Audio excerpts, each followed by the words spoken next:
Assalamualaikum warahmatullahi wabarakatuh. Alhamdulillah, teman-teman sekalian, akhir-akhir ini kita banyak mendengar kata berpikir positif. Cuman saya ingin sedikit menambahkan pada wacana berpikir positif ini agar teman-teman sekalian bisa menempatkan berpikir positif ini pada porsinya.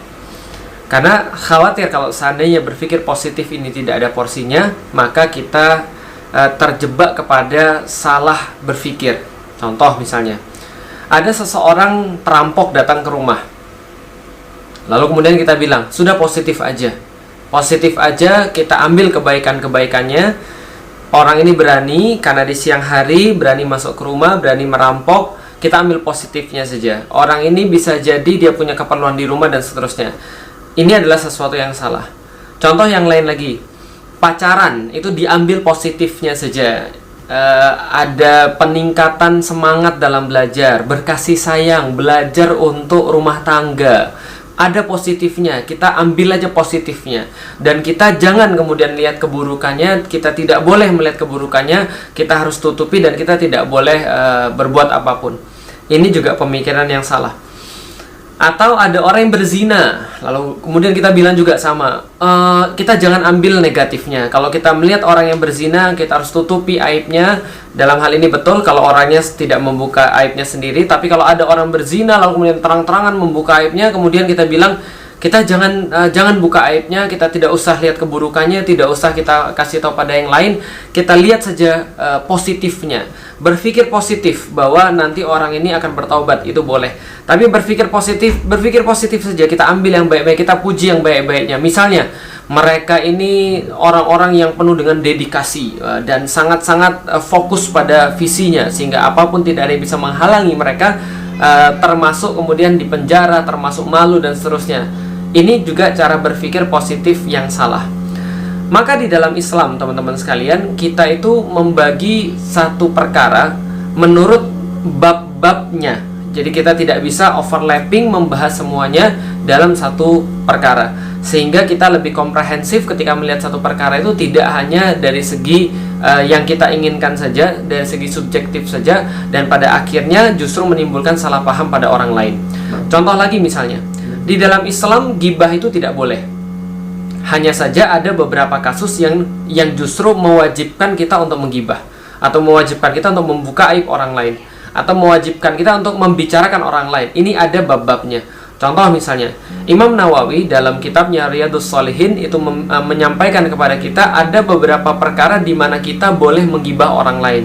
Sebagai contoh, kita pernah berinteraksi dengan seseorang dan seseorang ini adalah penipu. Dia pernah bermuamalah dengan kita dan kita ditipu, kita tahu persis bahwa orang ini tidak amanah. Dia melarikan uang kita misalnya. Atau kita berbisnis dengan dia, namun dia tidak menyelesaikan kewajiban-kewajibannya misalnya. Maka ketika kita sudah tahu perangai orang ini, kita sudah tahu cacatnya orang ini dalam bermuamalah, maka ketika kita melihat ada orang lain lalu diajak sama dia untuk bermuamalah, kita wajib memperingatkan orang lain. Hati-hati, sepengetahuan saya orangnya seperti ini, seperti ini, seperti ini. Ini salah satu contohnya. Ini surat utang saya sama dia belum bayar utang saya segini. Artinya saya cuma mau ngasih tahu kamu saja, kalau kamu berbisnis dengan dia, kamu sudah tahu ini adalah track recordnya dia. Ini malah wajib kita kasih tahu. Atau ada orang yang bangga dengan dosa-dosanya. Ini juga wajib kita kasih tahu kepada manusia agar manusia berhati-hati pada orang-orang semacam ini. Ada orang berzina dipublis, malah senang dengan zinanya. Ada orang berbuat salah lalu kemudian malah bangga dengan kesalahannya. Ada orang-orang yang nyata-nyata menentang Allah Subhanahu wa taala. Nyata-nyata menentang Al-Quran, menentang sunnah, dan kemudian melakukan permusuhan terhadap agama. Kita ini harus memberikan keterangan pada umat agar orang berhati-hati dengan dia. Artinya ini gibah-gibah yang diperbolehkan. Jadi tidak selamanya kita harus berpikir positif atau husnuzon kepada seseorang. Hanya saja memang kita harus menempatkan di mana kita harus husnuzon, di mana kita harus kemudian aware. Kita harus berhati-hati, kita harus waspada terhadap segala sesuatu. Jadi gini teman sekalian, yang saya maksud adalah bab-babnya. Ketika kita berbicara tentang perang Badar misalnya, Rasulullah itu ketika perang Badar, beliau Shallallahu Alaihi Wasallam itu berdoa sangat luar biasa. Jadi jangan tanya tawakalnya Rasulullah Shallallahu Alaihi Wasallam, karena beliau adalah contoh bagi kita semua. Jangan tanya tawakalnya beliau. Ketika beliau melakukan sesuatu, maka gantungannya kepada Allah sangat besar sekali. Dia sangat berhusnuzon kepada Allah. Rasulullah sangat mengharapkan pertolongan Allah. Lalu kemudian Rasul berdoa banyak sekali, sangat banyak sekali, sampai-sampai Abu Bakar mengatakan, "Ya Rasulullah, andaikan setengah dari doamu saja, itu sudah cukup. Allah sudah pasti akan mengabulkan." Tapi Rasulullah Shallallahu Alaihi Wasallam tetap kemudian berdoa, tetap bertawakal pada Allah Subhanahu Wa Taala. Pertanyaannya, apakah kemudian Rasulullah Shallallahu Alaihi Wasallam pernah berkata, "Sudah, kita jangan suudzon kepada pasukan-pasukan Quraisy jahil itu. Mereka datang kemari bukan untuk perang kok. Mereka datang kemari bukan untuk kita kok. Mereka datang kayaknya untuk masuk Islam." Seolah-olah kalau kita berpikir positif, maka hanya itu yang akan terjadi. Enggak, tapi Rasulullah menyuruh para sahabat untuk menyiapkan pasukan, menyuruh para sahabat untuk berkumpul, mendiskusikan strategi bagaimana cara menghadapi orang-orang Quraisy yang sedang menyerang mereka. Maka bab tawakalnya adalah bab ketika dia berharap pada Allah, ketika Rasulullah berprasangka baik pada Allah, ketika Rasulullah berdoa terus-menerus kepada Allah Subhanahu Wa Taala. Ini adalah bab tawakal kepada Allah Subhanahu Wa Taala. Tapi ada bab ikhtiar, ada bab usaha, ada bab sesuatu yang Allah minta kita untuk lakukan. Wala yaj'alallahu lil kafirina 'alal mu'minina sabila. Allah tidak akan pernah menjadikan orang-orang kafir menguasai kaum muslimin. Tapi ada bab yang Allah minta kita untuk laksanakan. Apa? Persiapkan kekuatan, kuda-kuda tempur, senjata-senjata, skill-skill dalam menggunakan senjata, strategi dan seterusnya. Maka kita tahu di dalam sirah ada kisah ketika Rasulullah Shallallahu Alaihi Wasallam menyampaikan satu strategi untuk perang Badar. Lalu kemudian para sahabat datang kepada Rasulullah dan berkata, "Ya Rasulullah, ini strateginya ini datang dari wahyu Allah ataukah ini strategi sebagai seorang manusia saja?" Maka Rasul menjawab, "Ini adalah strategi daripada manusia, dari saya." Maka para sahabat baru berani untuk menyampaikan strategi yang lebih baik. "Ya Rasulullah, kalau begitu saya punya strategi yang bisa dipertimbangkan, yang mungkin lebih baik." Maka Rasul memakai strateginya itu. Ini bab ikhtiar. Satu adalah bab tawakal, satu bab ikhtiar. Satu bab bagaimana kemudian sikap goib kita, sikap keyakinan hati kita. Satu lagi adalah bab bagaimana kita diperintahkan oleh Allah untuk berlaku secara fisik. Ini kemudian yang perlu kita tahu. Jadi tidak semuanya itu harus dipikirkan secara positif. Tidak semua itu harus kita paksakan untuk diambil positifnya. Contoh misalnya penistaan agama sudah nyata-nyata. Kita tidak boleh kemudian membela lalu berkata kita ambil positifnya aja. Kita ambil positifnya aja, pasti ada yang baik kok, nggak mungkin jahat semua. Iya, semua manusia pasti ada yang baik, nggak mungkin jahat semua. Hanya bagaimana syariat memerintahkan kita dalam berlaku terhadap sesuatu kan gitu. Semua orang tuh ya sekelilingnya pasti ada yang baik dan ada yang jahat. Tidak mungkin ada yang baik semuanya dan tidak mungkin ada yang jahat semuanya. Iya, itu kita tahu juga. Tapi permasalahannya adalah bagaimana sikap syariat yang Allah perintahkan kepada kita dalam hal seperti itu. Kalau kita sudah tahu misalnya ada seseorang yang sekelilingnya adalah orang-orang yang nggak benar, orang-orang yang menentang syariat, orang-orang yang menentang poligami, orang-orang yang menentang menentang hukum-hukum Allah untuk diterapkan, menentang Al-Quran. Mereka mengatakan bahwa mereka mendukung liberal secara nyata misalnya. Mereka mendukung isu-isu yang justru menyudutkan Islam misalnya, dan seterusnya dan seterusnya dan seterusnya. Kita sudah tahu ada orang-orang kayak begini yang kemudian berada di sekeliling kita. Lah pertanyaannya, bagaimana kemudian kita bisa berpikir bahwa kita berhusnuzon? Beda cerita kalau kita berdakwah kepada orang. Berdakwah kita tidak lihat orang.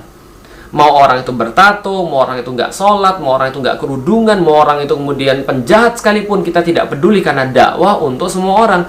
Tapi hukumnya ini bukan hukum dakwah. Kalau dakwah silakan saja, tapi kalau mendukung, kalau memihak, kalau memberikan sebuah angin, memberikan sebuah rekomendasi, kita harus tahu dulu.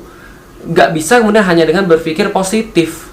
Kalau semuanya digebiah uyah berpikir positif, ya nggak perlu Al-Quran. Al-Quran nggak turun gitu loh maksudnya. Nah, tapi Al-Quran justru menyuruh kita kan sebaliknya. Lihat siapa orang-orang kemudian menentang Allah. Wa man azlamu mimman iftara 'alallahi kadziba. Siapa orang-orang yang lebih zalim daripada orang-orang yang mengada-adakan kedustaan terhadap Allah Subhanahu wa taala. Maka kita lihat dulu orang-orang kayak begini, mereka mendukung agama Allah atau memusuhi agama Allah. Artinya kalau seandainya fans-fans saya, kalau saya secara pribadi, fans-fans saya penista agama. Fans-fans saya orang yang nggak suka sama Islam. Fans-fans saya orang yang benci dengan aturan-aturan Islam. Orang-orang nggak ridho ketika Al-Quran dibumikan. Para pembubar-pembubar kajian misalnya. Itu fans-fans saya. Dan yang semisal-misal dengan yang abu-abu di TV itu. Pertanyaan kemudian saya berpikir, apakah benar saya ini memperjuangkan Islam? Tapi kok kalau saya memperjuangkan Islam, mereka tuh suka sama saya. Apakah karena ibadah saya rajin? Apakah karena saya rajin sholat, saya rajin puasa? Kalaupun saya rajin sholat, saya rajin puasa, lantas orang-orang nggak suka sama Islam dan nggak suka sama kemudian syariat Islam, bisa kemudian ngefans sama saya, maka itu celaka buat saya. Kenapa? Karena kesolehan saya itu hanya untuk saya pribadi, sementara kelemahan saya tidak menerapkan syariat Allah, kelemahan saya memfasilitasi orang-orang yang tidak taat pada Allah, memfasilitasi, memberikan tempat bagi orang-orang yang menantang agama Allah, itu kemudian menjadi bencana bagi seluruh kaum muslimin. Kesolehan pribadi, urusan saya dengan Allah. Tapi saya tidak bisa memberikan sebuah kondisi di mana kaum muslimin diuntungkan dengan agama saya, dengan kekuasaan saya, dengan harta saya, rugi saya.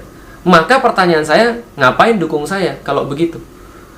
Berpikir positif saja, nggak bisa begitu. Berpikir positif itu ada porsinya. Allah tentukan di dalam Al-Quran misalnya, kalau kita punya saudara kita lagi berbuat salah, berpikir positif. Jangan bantu syaitan untuk menyesatkan dia. Jangan hina dia lagi. Jangan kemudian jatuhkan dia lagi. Ajak dia menuju kepada kebaikan. Tapi lihat, Allah juga menyampaikan di dalam Al-Quran bahwa Nabi itu selain punya para sahabat, juga punya penentang-penentangnya, musuh-musuhnya. Maka kita tetap bisa berbaik sangka terhadap orang yang menentang Allah, tapi itu adalah amal qalbu, amal tawakal kepada Allah. Tapi dalam kemudian amal syariatnya, amal fisiknya, ikhtiarnya, kita dakwahi pada mereka. Tidak boleh kemudian hanya sekadar berkata, kita berpikir positif. Oke teman-teman sekalian, kesimpulannya seperti apa? Kesimpulannya teman-teman sekalian, berpikir positif, husnuzon itu adalah sesuatu yang memang diajarkan di dalam agama. Tapi bukan berarti meniadakan kewaspadaan. Maka lihat, kalau ada orang-orang yang track recordnya sudah jelas menentang agama Allah, tidak suka dengan kemudian syiar-syiar agama Allah, mengkriminalisasi ulama, berpihak pada penista agama, mendukung hal-hal yang tidak sesuai dengan Islam seperti LGBT, lalu kemudian transgender dan seterusnya, lalu kemudian memfasilitasi orang-orang yang selama ini justru menghancurkan Islam seperti kelompok abu-abu dan seterusnya itu. Berarti orang-orang yang seperti ini sebenarnya bukan lebih cocok untuk husnuzon, tapi coba lihat apa yang mereka rencanakan, apa yang mereka buat, bongkar kemudian apa yang mereka lakukan, dan kemudian berhati-hati pada mereka, seraya kita bareng-bareng untuk ngajak mereka menuju kepada sesuatu yang lebih baik, tapi bukan dengan mendukung mereka dan memihak mereka. Itu aja teman-teman sekalian yang perlu saya sampaikan dengan berpikir positif. Mudah-mudahan kita senantiasa bisa berpikir positif, bisa berkata-kata yang baik, bisa menulis yang baik. Kalau dalam hal ini saya setuju banget, kita tidak boleh untuk menghina seseorang apapun alasannya, kita tidak boleh mencela fisik seseorang apapun alasannya. Orang muslim Islam tidak pernah mengajarkan itu pada orang-orang muslim. Selalulah positif terhadap segala hal, tapi ingat bahwasanya agama ini juga senantiasa akan punya musuh. Dan ketika kita berhadapan dengan mereka, ada hal-hal ikhtiar yang harus kita lakukan selain tawakal pada Allah. Kita mengharapkan mereka untuk taubat, iya. Kita mengharapkan mereka untuk berubah dan memeluk agama Allah, iya. Tapi bukan berarti kita tidak melakukan persiapan untuk kewaspadaan. Dan bukan berarti dengan berpikir positif itu kita malah mendukung mereka. Assalamualaikum warahmatullahi wabarakatuh.